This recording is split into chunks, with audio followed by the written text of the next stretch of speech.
بسم اللہ الرحمن الرحیم ویورز. بس اب تو خیر دیر ہو چکی ہے، لیکن بہرحال ایک اچھی تجویز ایک پاکستانی شہری کی ہے، اور میری نظر سے وہ ذرا دیر سے گزری ہے. اگر جلد گزر جاتی تو ہم اس سے سوشل میڈیا کے پلیٹ فارم سے لوگوں کے سامنے منظر عام پر لے آتے، جہاں پاکستانی دن بھر دن رات پاکستان کی فکر میں مبتلا رہتے ہیں کہ کیسے اس ملک کو سیدھا کیا جائے، کیسے اس ملک کے مسائل اور پریشانیاں ختم ہوں. ویسے ہی ایک درد مند پاکستانی آئی ایم ایف سے گزارش کر رہا ہے کہ آپ جو جو ٹیکسز لگاتے ہیں، ان ٹیکسز سے تو براہ راست عوام پستی ہے اور عوام کو تکلیف ہوتی ہے، لیکن اگر یہ تجاویز جو آپ کو دی جا رہی ہیں اگر آپ یہ لگائیں نا، تو میرا خیال ہے کہ تمہارے معاملات بھی پورے ہو جائیں، ہم اس قابل بھی ہو جائیں کہ تمہارا قرض آسانی سے واپس کر لیں، اور عوام کو بھی کوئی شکایت نہ ہوگی اور عوام کو بھی کوئی دکھ اور تکلیف نہ ہوگا. تو آپ کہیں گے کہ وہ کون سی تجاویز ہیں؟ تو میرے پیارے بھائیو سنیے گا ذرا. 20-22 تجاویز ہیں، تھوڑی سی بات لمبی ہو جائے گی، ذرا برداشت کیجیے گا ہمیں، لیکن دیکھیے گا کہ کیا میرے بھائی نے دریا کو کوزے میں بند کیا ہے اور بہترین طریقے سے آئی ایم ایف کو بتانے کی کوشش کی ہے کہ پیارے ہو، اے کرو اے تاں ملک دے حالات میرے دے سدرن گے، تے عوام بھی خوش ہوئے گی کہ آئی ایم ایف نے او ٹیکس لان واسطے ساڈی گورنمنٹ نو کیا ہے جڑے عوام دے فائدے چ نے. تو پہلا جو مشورہ اور پہلی جو تجویز ہے کہ وزراء مشیروں کی تعداد کو 85 کی فاحش تعداد سے کم کر کے 10 سے زیادہ کرنے کی شرط رکھ دے اگر آئی ایم ایف. دوسری شرط یہ کہ پاکستان بھر میں ہر محکمے اور وزارت کے بجٹ میں 15% کٹوتی کا اعلان کرایا جائے، اور وہ سول عدالتی یا فوجی ہو، جو بھی ہو. اور تیسری تجویز یہ ہے کہ پاکستان بھر میں سرکاری افسران کے زیر استعمال 1,50,000 سرکاری گاڑیاں واپس لے لی جائیں اور فروخت کر دی جائیں، اور رقم سرکاری خزانے میں جمع کرا دی جائے، اور ان گاڑیوں میں سے 5% کو سرکاری کارپولز میں رکھ کر مخصوص اسائنمنٹ کے لیے ریکوزیشن کی بنیاد پر رکھا جائے. پاکستان بھر کے تمام سرکاری افسران کے فیول الاؤنسز ختم کر دیے جائیں، یعنی جو تیل شیل ملتا ہے نا سارے یہاں دا بند کر دو. اور نمبر 5 ہے، ہر سرکاری افسر کو تنخواہ کے طور پر فلیٹ ایک رقم دی جائے. اسے یہ کہا جائے کہ بھائی جان آپ کی جو ہے نا وہ سیلری اس سے زیادہ نہیں ہے، اگر کام کرنا ہے تو ٹھیک ہے، نہیں کام کرنا تو مرضی تہاڈی ہے. ہاں جی، ایک فلیٹ رقم دی جائے ہر سرکاری افسر کو، تنخواہ کے طور پر ایک فلیٹ رقم دے دی جائے، بغیر کسی اضافی الاؤنس، بغیر کسی استحقاق اور بغیر کسی پوشیدہ مراحت کے.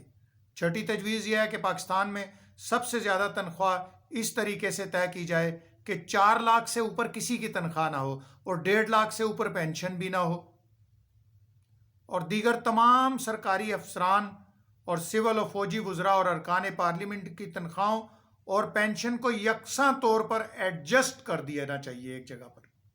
7ویں تجویز یہ ہے کہ تمام عام چوراہوں، سڑکوں اور شاہراہوں پر نصب QR کوڈ سینسنگ کیمروں کا استعمال کرتے ہوئے 1000 cc سے اوپر کی تمام کاروں پر زیادہ ٹیکس لگانا چاہیے، کیونکہ یہ پرتعیش اور آرام اور عیاشی کے لیے استعمال ہوتی ہیں.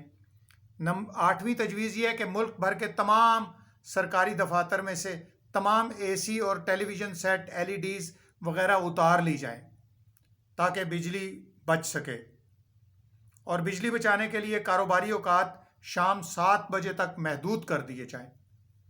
اور پھر یہ شرط ہے کہ بیرون ملک سفر کرنے والے فی مسافر فوریکس رقم کی حد 2,000 تک کر دی جائے.